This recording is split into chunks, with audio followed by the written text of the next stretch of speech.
2007 and 2008, I took part in the Black Egypt debate, and in 2009, I posted a positive video response to Radio 1's Black Egypt video. I don't believe he has an account anymore.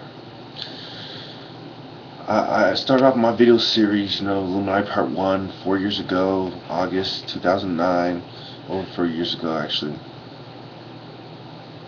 that I said the ancient Egyptians were black and that the whites came and stole their ideas, etc. Now, this video is about the genetics, and we start with the contamination from handling and intrusion from microbes create obstacles to the recovery of ancient DNA. Consequently, most DNA studies have been carried out on modern Egyptian populations with the intent of learning about the influences of historical migrations on the population of Egypt. One successful study was performed on ancient mummies of the 12th dynasty by Pabo and Di Renzo, which identified multiple lines of descent, some of which originated in sub-Saharan Africa. Blood typing and DNA sampling on ancient Egyptian mummies is scant. However, blood typing of dynastic mummies found ABO frequencies to be most similar to modern Egyptians, and some also to northern Hurritan populations. ABO blood group distribution shows that the Egyptians form a sister group to North African populations, including Berbers, Nubians, and Canary Islanders. A 2012 study done on the mummified remains of Ramses III and his son determined that both Y chromosomes belong to haplogroup E1B1A, Y DNA. The pharaoh's Y chromosome belongs to the most frequent haplogroup among contemporary sub-Saharan Y chromosomes. Now for the scandal.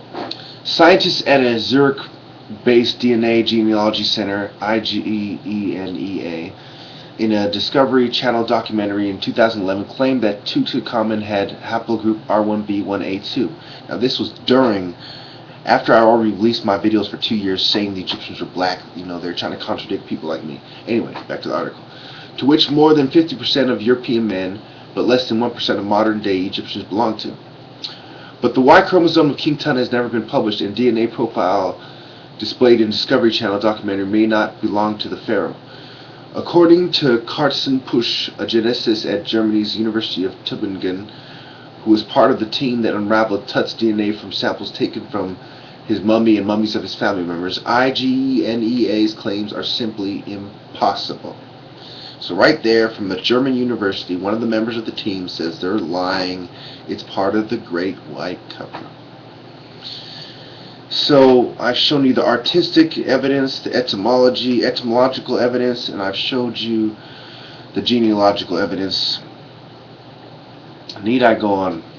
Need I beat this dead horse? All you Eurocentrists, you've lost. Even if you go to Wikipedia and you look at their sources, you've lost. You look at the countless articles on DNA studies, people talk about back migrations from Asia to sub-Saharan Africa. Look, what you do have is the later dynasties.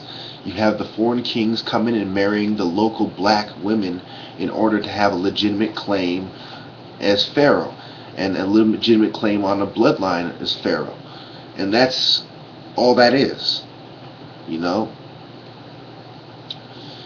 I'm not going to tell you about the story about Ai and how, the Hittite prince was betrayed, and we're not going to get into all that, okay? But there's many stories in Egyptian history where they reflect the idea that they're open to foreign kings coming and marrying into the bloodline. Just like the Rothschilds and the Babylonians married into the Illuminati bloodline, which is what I left out of the last video because I cut it short because I was way over the time. But how I would have ended it is by saying that the families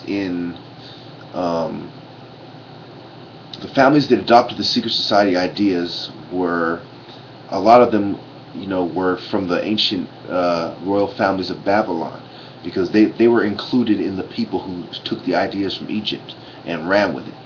And that's pretty much how it went as far as who the Illuminati were.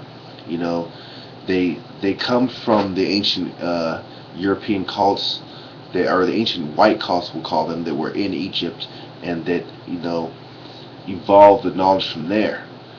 That's where their knowledge comes from. That's where their system comes from, their belief system.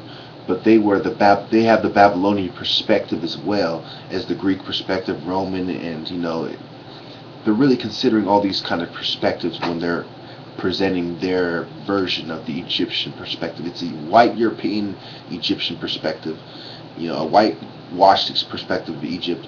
It's a whitewashed Babylonian perspective, whitewashed Persian perspective. Every perspective they're coming from is a white point of view based on colored people's religion. Thank you.